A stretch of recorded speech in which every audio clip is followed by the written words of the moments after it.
Hey guys, it's Micah George, Any Wilderness Bushcraft, here in None of Your Damn Business, Massachusetts. Gonna do a little kit load out for you. My new Hidden Woodsmen rucksack. It is sweet, and I gotta tell you, it's just a joy to own. I'm so thankful, and I feel so lucky that Malcolm over at the Hidden Woodsmen took an interest in me and wanted me to have this beautiful piece of gear, and I'd like to show you what I keep inside it. Alright, here we go.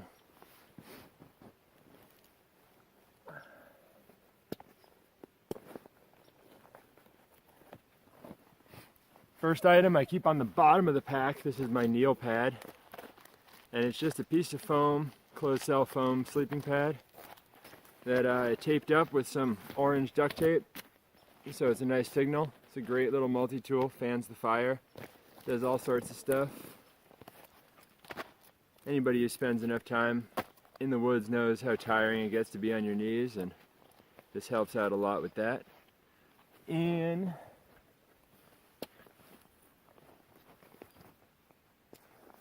the right side pocket, I keep a couple of items that I normally have right on my person, attached to my belt, or attached to my belt. I've got my knife. My light Scandinavian knife. It's a Martini. They're from Finland. It was a gift, first anniversary gift from my lovely lady, Kelly. And I love this knife. It's seen better days, but I treat it pretty gently. I have another knife that I'll show you later that I put through some abuse, but this one's just more for light work, for little whittling tasks, for cooking and eating, and just the odd little finer task. And I have a ferro rod attached to it. It's just a regular Coughlin's ferro rod from the hardware store that people give a pretty hard time to, but they work just fine. The real important issue with a ferro rod isn't the rod itself, it's the striker. And I mounted it on, I think that's a 40 cal. So there is knife, ferro rod, and then I've got a bigger ferro rod. This is sometimes in the pack, sometimes on my person, depending. Generally in the pack, if I'm being honest. It's kind of heavy to have in a pocket. My buddy Jim, just my buddy Jim, protect his identity a little bit. My buddy Jim handled this with a piece of antler that I'd found, and it's just a 1/2 inch by 6 inch ferro rod. And at the end here, I've got a bead made out of fat wood for an emergency tinder source. Another bit of Jim's handiwork is my little leather belt pouch. I keep a medical kit in here, some hockey tape, medical kit, that's just bandages and band-aids, little Swiss Army knife, iodine,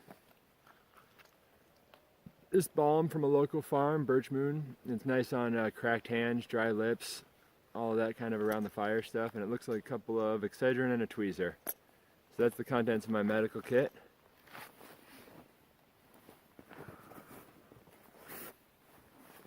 Also in the side pocket, I've got my poncho here. It's an army surplus, green poncho, and I'm going to lay it out just so I have somewhere dry to put everything else down.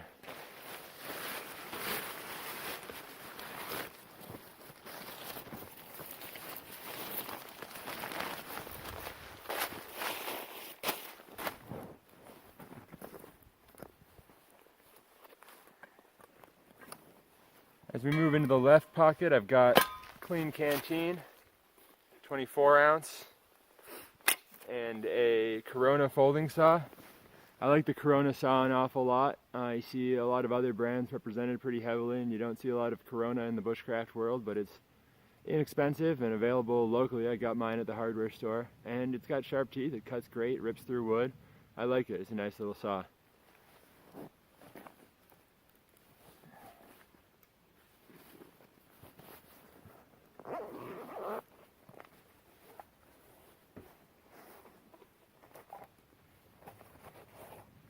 In the front pocket of the kit, I keep a few, not quite utility items, but more I think of them as luxury items, fun things to play with. I got my little tinder pouch, just some more Jim's handiwork, it's a theme.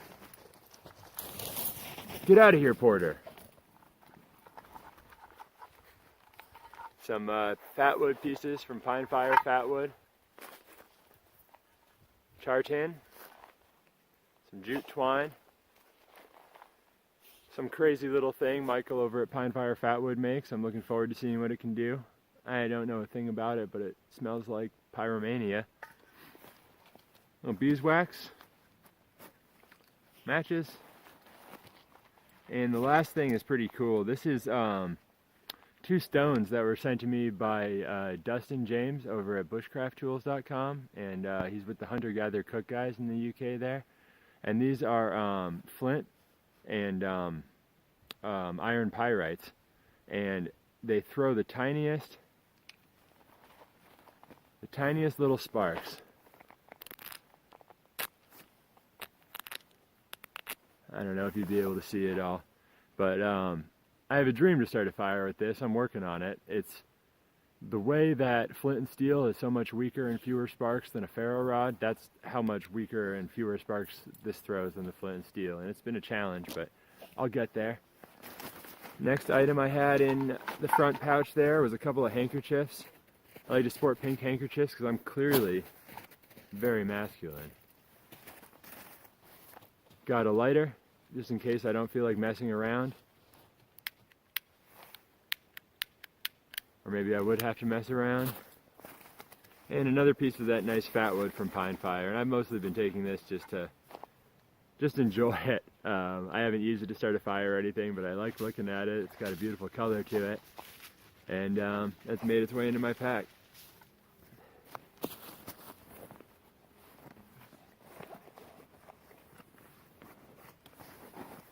Additionally, I've got my flint and steel kit. This is another little leather thing, another one Jim made. Definitely check out at Jim's Outdoors.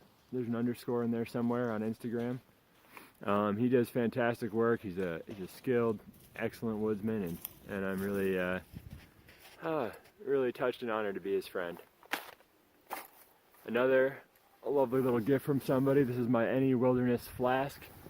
And this was a Christmas gift from my fiance's sister and her fiance, and it really touched me. I never had seen my brand name in such an official setting before, and there it is, the first Any Wilderness merch. If you want to buy it, you can't have it.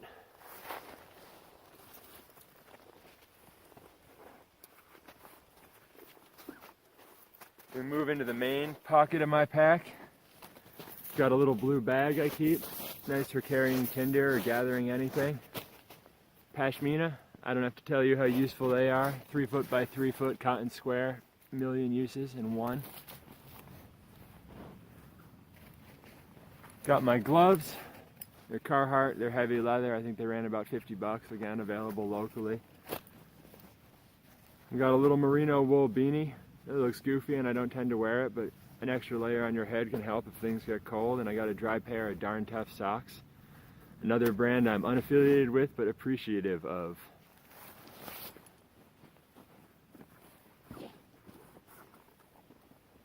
Keep my water in just a lightweight plastic bottle. A Nalgene, when it's empty, it still fills up the same physical space that it took when it was full, even though it's lighter. And a plastic bottle like this, and you're done walking, you're hiking home, you need a little extra room for something that doesn't quite fit right back into your pack, and you can just crush it up, cram it on the bottom. And they're free. They come with water. And I think it's a good little trick to save weight and save money, is just to use an old empty water bottle until you're sick of it, and then get another one, 'cause it's $2. This is my kettle. This belonged to my buddy Rowan, and I borrowed it, and now it's mine.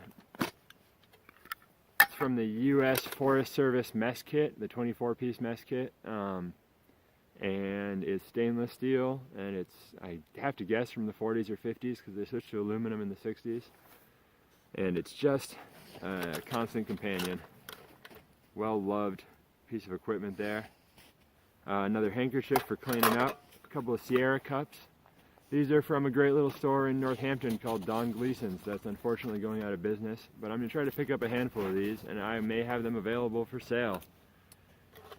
They're not any really better or worse than any other Sierra cups, but on the bottom it says Don Gleason's, Northampton, Massachusetts, and I like that. coffee I keep in a little maple cream tub. It fits nicely. I've got, my tripod set. This is a little innovation of mine. I didn't come up with it, obviously, but something I really like. I've got a 1.5 inch stainless steel ring that I got from the hardware store. Pretty cheap.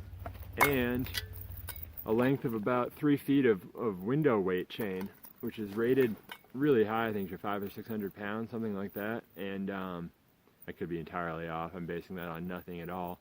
With just a couple of rings through it, and I use that to hang my pot down. I use the ring in place of binding on a tripod. Boom, tripod. You can see it in my video for quick hatch knives. Also in here I've got my coffee scoop spoon, another little gift from my fiance, and a dim sum spoon, which are great little utility tools that I really like. This is from Zebra, same guys that make the pot. And they're like $4 for a dozen, and they're a great handy little spoon to have. And that's it for the old brew kit.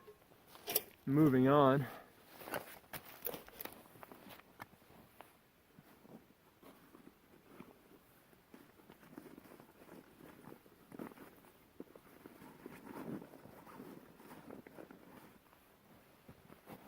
Here I've got my journal and a pencil. A lot of people keep like a wilderness journal. They take notes about their day and whatnot, and I more write essays and stuff like that on different topics I'm thinking about. Working on a series for the League of Woodsmen.uk, sorry, the League of Woodsmen.uk right now, on ultralight bushcrafting and how to break away from the idea that on opposite ends of the outdoor spectrum are bushcraft and ultralight, and how to embrace some ultralight mentalities while still enjoying, you know, the good wholesome fun of bushcraft. But anyway, check that out, leagueofwoodsmen.com.uk, leagueofwoodsmen.uk. And there's my journal, pencil.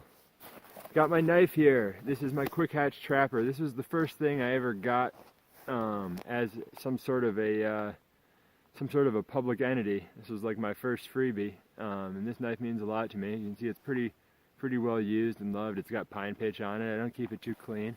I keep it sharp, but I don't keep it crazy sharp. I call it a working edge.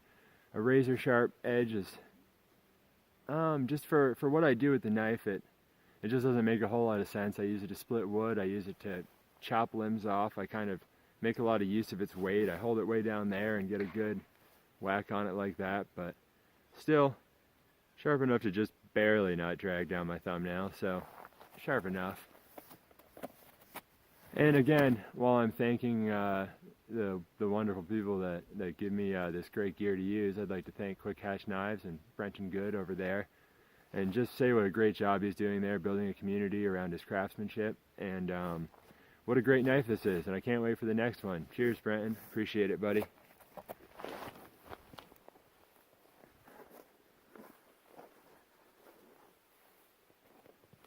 I've got the last side pocket, and then that'll do it. I've got a little flashlight energizer from the hardware store again.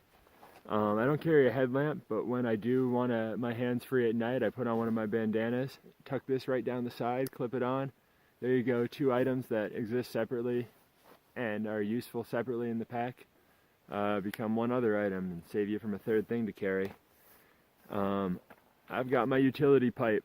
I smoke a pipe, and they are items with moving parts, and they can get broken. And this pipe doesn't have any moving parts. It's just a straight shot right through, and so if I break my pipe or it gets clogged up or I lose it or whatever, I got a backup at the very least. And then the last little thing in my pack was this little oddball item. This is a Sawzall blade. I just wrapped a little bit of cord around, and is a brilliant ferro rod spark thrower. Where is the ferro rod? I'll demonstrate, you don't have to take my word for it. Sends them. And the little saw is kind of nice too, especially playing with fatwood as much as I've been lately. I just saw it, my little piece of fatwood, until I have a pile of sawdust. There's a lot of other ways to do it. It's not the best way. But just a little fun oddball item. I suppose if I was camping out somewhere for a while and doing a lot of wood carving, I could set it into a handle very easily and just use this same piece of cord to whip the handle tight around it. But I don't usually bother with anything like that. Just a Fun little one, and in that same case with it I got a little wire. And that's it. That's my kit loadout. If I was out for a day, I would strap a blanket onto the bottom with the long straps that came with my Hidden Woodsmen Ruck. Or if I was going out for the night, in place of that wool blanket, I'd have my wool blanket, down sleeping bag, and bivy bag, or the wool blanket on the top and the sleeping bag and bivy on the bottom, or I don't know, something. It's a solid overnight pack for, I would say, 3 seasons no problem, and winter with a bit of ingenuity and gumption. And I'm planning on doing a overnighter with it. I'm still getting my head around some of the details of the kit change and where I can shave some weight and where I need to add some. So yeah, not my complete kit. A lot of the times I'll throw my Sven saw on the top of the pack. I use that Sven a lot, and I just slide it right down the side. I bring a hatchet with me. Oh, maybe half the time when I go out, I'm getting away from it. And I guess that about sums it up. I guess I'd say a few words about the pack. The construction of it's great. All the buckles, zippers, everything are high quality. I really like it stylistically. I like how it kind of blends this old world vintage style with army surplus style, with tactical style, you know, all in a very kind of unassuming way. You get that high quality like feel of like the back pad, the shoulder pads, all the clips work in like the way good tactical gear does, but it also doesn't look like I'm going off to invade oh god, wherever. And I love it, and I can't thank Brenton enough. I mean, I'm sorry, I can't thank Malcolm enough over at the Hidden Woodsmen. Malcolm at the Hidden Woodsmen, thank you. Brenton at Quick Hatch, thank you. Jim, for all of your awesome leather work, thank you, buddy. Earthwork Programs, where I recently started employment, great program. Check them out too. Thank you, Earthwork Programs, for the opportunity, and thanks everybody watching. You've just been great, and I can't wait to keep making more videos for you. All right, you have a good one.